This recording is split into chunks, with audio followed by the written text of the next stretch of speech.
আসসালামু আলাইকুম। BD take একাডেমির পক্ষ থেকে সবাইকে স্বাগতম।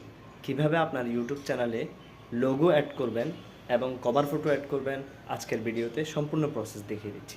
চলুন শুরু করছি। ইউটিউবে লোগো অ্যাড করার জন্য সরাসরি চলে যাবেন আপনার ইউটিউব অ্যাপসে। তারপর এখান থেকে এই যে ইউ বলে যে একটা অপশন আছে এখানে চলে যাবেন। যাওয়ার পর এখান থেকে ভিউ চ্যানেল বলে যে অপশন আছে এটাতে ক্লিক করবেন। ক্লিক করার পর এই ধরনের ইন্টারফেস দেখতে পারবেন। এখান থেকে এই যে কলমের মতো যে আইকনটা আছে জাস্ট এটাতে ক্লিক করবেন।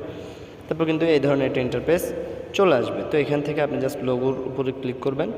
লোগোর উপরে টাচ করার পর এই ধরনের একটা ইন্টারফেস আসবে। এখান থেকে গ্যালারিতে চলে যাবেন। গ্যালারিতে যাওয়ার পর আপনার যেটা লোগো থাকবে জাস্ট সেটা আমি এখান থেকে ফুলটাকে সিলেক্ট করছি। তো লোগোটাকে আপনি কিন্তু এই যে চিহ্নটা আছে এখান থেকে কিন্তু ঘুরিয়ে রোটেট করে নিতে পারবেন, মানে একদম যেভাবে আপনার দেওয়া দরকার সেভাবে করে নিতে পারবেন। তো আমি ঠিক করে নিলাম।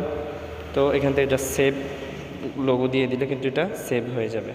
তো কিছুক্ষণের মধ্যে কিন্তু দেখতে পারবেন যে আমাদের লোগোটা সেট হয়ে গেছে। এই যে প্রোফাইল ফটো আপলোড সাকসেসফুলি লেখা উঠেছে।